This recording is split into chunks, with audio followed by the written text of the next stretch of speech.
Hey there guys, it's your old pal ShockSlayer. Although many of you are already familiar with me and what I'm about, I know that this video will be reaching people who don't know me, so here's my introduction.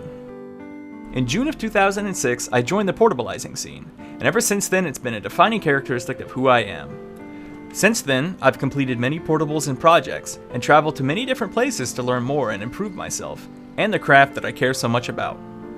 Each project was a lesson, and all of my experiences have built on me as a person. Portablizing has always been something that I've enjoyed being a part of. Similar to the portables themselves, the scene has taken on a lot of different forms over the years, and I've been lucky to have been able to shape a part of that. This video will be the longest video I've ever made so far. The original script was about 40 minutes long and featured a lot more lore and backstory behind Wii Portablizing and BitBuilt. However, after a few days of editing, I found that I had trouble finding proper visuals to accompany the audio, plus I have an 18-minute time limit. So, I'm going to do the best I can to tell the original story, which will not only recount the journey of the portable, but also highlight the community that stands behind it. So, let's start at the beginning. Back in October of 2012, I was doing some preemptive digging into Wii Portablizing. Most of us knew that the console had tons of untapped potential, but so far no one had put real effort into figuring it out.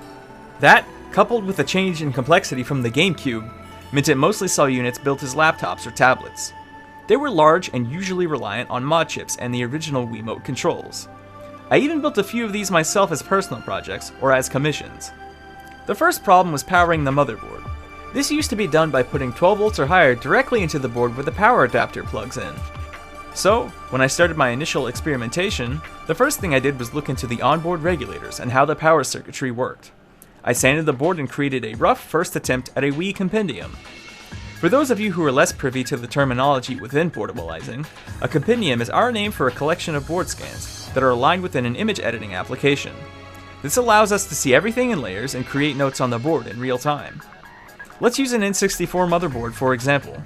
First we scan in the motherboard after having removed all of the components. Next, we sand the board down and scan it in again. Being able to only see the bare traces means that the silk screen won't be in the way, and trace routing is easier to follow. Now we can easily see where everything goes, so we can create an entire layer where any voltage traces are filled in with a specific color. This is usually done in combination with a multimeter to verify the accuracy of the images. In this case, the 3.3 volt line is colored in red and the 5 volt line is colored in orange. After we've completed filling in everything for the top layer, we do the same thing for the bottom layer. Now that we have a complete picture of how 3.3 volts is run on the N64 motherboard, we can easily toggle these layers at will in the image editor. Once we have a clear picture, it's easy to see what happens when the board is cut through, making it much easier to develop a trim. With my very beta Wii compendium, I was able to remove the onboard regulator circuitry from the Wii and power it off of custom regulators. This was about as far as I got before it fell to the wayside in favor of other projects. 3 years later, in June of 2015, I was approached at the end of a live stream by someone named Shank, who asked me about Wii Portablizing. I shared the research that I had done with him, and in just a few short months, BitBuilt had formed. The number of people working on the project had grown, and soon we had a new, more detailed compendium. With this foundation, I started planning out a real motherboard trim. So, my approach to trimming the Wii was simple. I had a basic outline that I wanted to do, and a corresponding list of hypothetically required relocations for that trim to work. Nothing was concrete yet, but there was only one way to get there. I've been using the word relocation a lot, so let me explain what I mean by that. A relocation is almost directly explained in the name. You relocate something from one part of the motherboard to another part. For example, the Wii has an onboard Wi-Fi module. In our studies, we found that the Wii won't boot without it plugged in, making it a boot requirement. Let's say we want to trim it off. Well, since it's required, we can't just remove it, so we have to relocate it. And since we know exactly where the traces go thanks to the compendium, we can do exactly that. Following the relocated Wi-Fi module, next were the other boot requirements. Eventually, enough relocations and tests had been performed, and the board was beginning to look pretty bare. The idea was getting as much relocated as we could without immediately jumping to the trimming stage. This lets us easily reverse any mistakes and keep the auxiliary ports to help with debugging. With the board in this heavily modified state, many tests were performed to verify that we still had proper compatibility. Once I was confident that the board was ready, it was time to cut it. Masking tape was applied to keep any metal fragments or dust from getting underneath the chips during the trimming process. From here, the incisions were made. Many motherboard trims feature concave cuts. For this trim, a semi-rectangle shape was chosen. After trimming any motherboard, there's always a risk of junked up copper bridging multiple layers on the edges, but with concave cuts, these are harder to sand evenly. The convex shape allows for ease of sanding, and makes for an easier diagram to follow. Once the board was sanded, cleaned, and the tape removed, I reconnected the custom regulators and wired up an AV output port. After plugging everything in and flipping a switch, the main menu showed up, confirming that the board worked and that the trim was a success. From here, the next task was concise, clear documentation, culminating in the definitive Wii trimming guide, where the trim was named the OMG WTF trim, a nod to the name for the previously maxed out GameCube trim. The next step was the software. After doing a lot of research on the pre-existing software solutions, we opted to create our own, named portablizing. This would be catered specifically towards portabilizers, with an additional focus on reducing the soldering requirements. This meant developing software aimed towards using USB over SD, as it's easier to wire up. In addition, influential Wii Portablizer Aurelio had developed code to replace the checks in software that required the Wi-Fi module to be present, which became part of the setup. It wasn't long before the first version of the pack was released. With a solid software foundation for the community out of the way, I had the freedom to pursue whatever I wanted. But instead of making a portable with everything we'd done so far, I decided to look into the other aspects of the Wii. One thing that captured my interest was trimming the board even further beyond the standard OMG WTF trim. As mentioned before, a convex shape was chosen. So from the initial shape, it's easy to literally cut corners and make minor adjustments to trim the board even smaller. However, there's not much that can be done before you hit major roadblocks. For example, on the left side of the board, the remaining onboard 1.8V regulator and the NAND are somewhat daunting to relocate, and in the case of the NAND, it wasn't known if it could be relocated at all. And on the right, the audio-video encoder, or AVE, is practically right on the edge of the board. Could these be relocated, replaced, or otherwise modified in some form or fashion? Well, like before, the only thing to do is to apply the same scientific methods. So, in my spare time, I got to work, and the next trim was born. This featured a partial NAND relocation and a full LDO relocation. In keeping with the naming scheme, this one was dubbed the LMAO trim. Even the name is shorter than OMG WTF.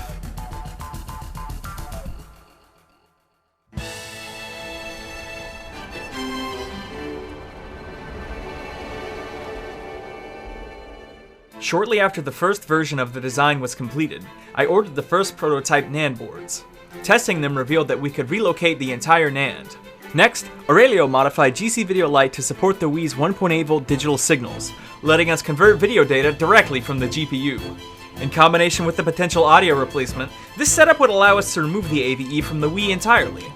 All of these factors combined gave way to the idea of an even smaller trim existing, and I was confident that with our combined skill set, the two of us could make it happen. More foundation was needed. As the board grew smaller, the typical regulator setup began to look larger and larger by comparison. Fortunately, developing a software-integrated audio amp along with a similar power management solution was already on the to-do list, so Aurelio and I had a simple plan. He would develop the prototype WiiHUD amplifier and regulator boards that I would then use to test the most ambitious trim in all of portabilizing history. It was time to find out if it was possible to go even further beyond the LMAO trim.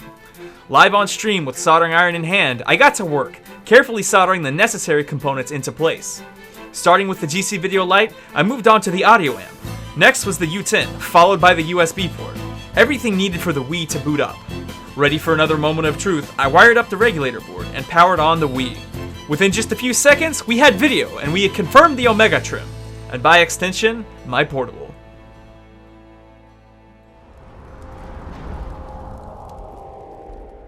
The Omega trim is tied closely to this portable because it was specifically developed for this unit. A while back I had drawn up concept art for a Dream portable, which a friend 3D designed and printed for me. The idea was to simply have a screen on top of a GameCube WaveRider controller. While not the most enlightened design for portability, this would offer maximum comfort and be much more enjoyable to play. Considering how little room is available in the WaveRider case, I needed to trim the motherboard as small as possible in order to make it fit, since I had decided this was something that I wanted to do. So, to verify that this concept was even possible, I hollowed out the bottom half of a spare WaveRider shell and studied it in relation to the Omega trim. This confirmed my suspicions that I could just barely fit the board below where the main controller cutouts would fit, in between the left and right triggers, which would need a small rework to maintain functionality. As parts arrived, I continued to do additional mock-ups to confirm that I could fit everything I needed to within this bottom part of the case. Once the 3D printed parts had arrived, it was time to attach them to the front half of the WaveBird case. This was done with various epoxies in separate stages. The bottom half is simply a plastic plate cut from a Wii shell to the same size as the original WaveBird battery pack, then attached in the same way as before. Then from similar plastics, 5 pieces were cut and attached together to form the battery cover. In the early stages of development, the battery pack was going to be easily removable so that after one pack is depleted, it could be quickly replaced. While this could still be added in later, this was left out of the final version. With the case in hand, I found the design needed some adjustments. A logo was added to the front extender and the back plate was made thinner, with a logo added there as well. The process of wet sanding, applying primer, filler, and painting was repeated until the case was looking pretty good. Let's move on to the assembly. For starters, I had already done some prototype assemblies for this unit in the past. However, things went awry and I experienced catastrophic failure twice. The first time I blew 2 ICs on the regulator board, and the second time I fried the power button circuit and the player 1 controller data line, rendering the motherboard useless. After this, I was left with only the case and had permanently abandoned the project up until the Hack Like Heck contest announcement. This gave me a new resolve to revisit the project. So this time around I made a lot of changes to the internals. I decided I wanted every connection between the front and back of the case to be on headers. I also found a way to fit the GC Video DVI into the bottom part of the case. This meant that the Wi-Fi module, which I'm keeping for software development, would need to be rotated to sit parallel with the GC Video DVI. After mocking things up for the last time, I got to work by trimming a new motherboard. This was done after having already performed the NAND relocation, which is very precise and occasionally quite difficult to get working, as it is effectively soldering 2 boards together as if they were BGA chips. Next was wiring up the GC Video DVI and quickly wiring power directly to test if the trim was working. After it was confirmed, the power lines were put on headers to make the board easy to remove during development. The Wi-Fi module was wired up next. These lines are sensitive and need to be an even length. Having not wired up a USB port yet, I tested this by sending software directly to the board using WeLoad. Next, I removed the HDMI port on the GC Video DVI board and ran wires to an HDMI breakout board instead. I also ran a lot of labeled wires from various miscellaneous parts of the board, which were slowly put on headers as the project progressed. After wiring up the MX chip, which we're keeping for RTC display in the loader, we move on to the Bluetooth module and add some wires for USB later. Now it's time to start mounting the headers. We're left with plenty of room to squeeze the Bluetooth module and Wi-Fi module antennas between the headers. Almost no space is left unused. All throughout testing, we've been using a large HDMI cable to verify the board. It's time to put HDMI on its own header. This is done in twisted pairs to help reduce any interference.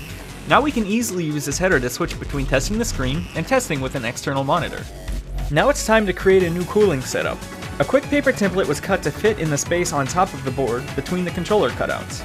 This was then used to mark a copper plate, which was then scribed and cut with a Dremel into a nice P for pig shape. Aurelio had also pitched the idea of soldering on additional copper heat sinks to the plate in the unused space. I was able to do this with a blowtorch and a small chunk of normal solder. You can see how the solder even flowed up between the walls of the heat sinks, forming a solid bond. This passed the drop test just fine, so I cleaned it up and made it nice and shiny. There was a noticeable drop in temperature, so I was satisfied with the result. Back to wiring, USB has waited long enough, and its proposed new home is on the back of the unit, below the motherboard and behind the batteries. After trimming the USB port to fit, something I never thought I'd have to do, a hole was carefully dremelled into the case, and the port was mounted. With the bottom half of the portable almost completed, it's time to start working on the top. Considering how we already have the HDMI header done, quick work is made of mounting the LCD and the header pins. This is done precisely so that the header and its pins line up just as easily as the case lines up. Controls are next. Here we have our trimmed GC Plus board, which is an open source complete controller replacement developed by Aurelio for the community. This will sit between the D-pad and the C-stick. Controller wiring is tedious but fairly simple. We get to revisit the bottom of the case, as the L&R triggers aren't on a header yet. A replacement rumble motor is also wired up, and the controller data and power headers are mounted in the same fashion as the screen header. The new loader features a complete controller testing suite, which comes in handy for this part. With everything in working order, we press on. Speaking of pressing on, we also want to wire up the power button. This has its own circuit, a simple flip-flop with the debouncer, allowing us to use a small embedded tag switch for powering on and off the unit. The circuit is dead-bugged together so that it can fit virtually anywhere within the case. Now it's time to start adding in more miscellaneous stuff. We mount the headphone jack, as well as the charging port, and we add the header for I2S audio, which will be converted and amplified to be sent to the speakers in the front extender. We'll also run screen controls to the front extender as well. As you can see, there's another GC Plus in here too. This is connected to player 2 data, so that we can control the LEDs for our logo via software. The speakers are also mounted in place, as well as the tact switches for volume control via GPIO, console reset, screen controls, and Bluetooth sync. These are all also run through mounted headers. GPIO will need some pull-down resistors, so we steal a handful of those off a scrapped Wii board. With the last of the miscellanea wired up and working, it's time to screw the unit together. Thanks to the insistence on putting absolutely everything on headers, the two halves plug together nicely, making the final part of the assembly worth the effort. All 8 of the original WaveRider screw posts were kept, and 2 additional screws go into the backplate of the screen. And now, the unit is complete. I present to you, the WaveRider.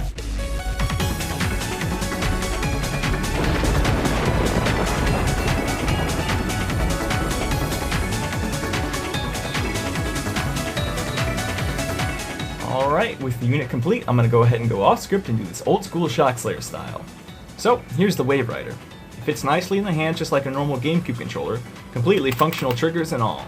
So to turn on the unit, we press the embedded tact switch. As you can see, the RGB LEDs light up our logo with the last known color configuration, and once we enter the loader, the software control kicks in and it starts a rainbow rotation. On the left, we've got our 3 screen control buttons, and on the right, we've got reset and our GPIO volume buttons, which double as Bluetooth sync if we want to use a Wii remote. As much as I want to show off all of what the loader can do, I'm going to go ahead and skip to just playing a game. So here's 20XX. Since we're here, let me show you what our Wii HUD prototype can do. Using our volume control buttons from before, we can bring up the display. Not only does it show the current volume level and speaker state, but also the battery percentage. This makes it easy for us to keep track of our battery life when playing games. When the battery starts to get low, Wii HUD will warn us. Even our RGB LED setup is included in on the fun. It switches to the secondary color when Wii HUD is active. Wii HUD also keeps track of our peripherals. It knows when we plug in headphones. So, for example, now you can see in the top corner that we have a headphone icon instead of speakers. The volume level is remembered. Another cool thing is it knows when the charger is plugged in. You can see it lights up as soon as it's plugged in. And our text changes to blue, meaning it's charging. It will be red when the battery is low. It's a pretty awesome system and something that portablizing has needed for a really long time. I've got a little bit of extra time to fill, so I'm just going to go ahead and jump into a match. Oh, that was pretty good. Thanks for watching the video. As the bonus footage, here are the RGB LEDs.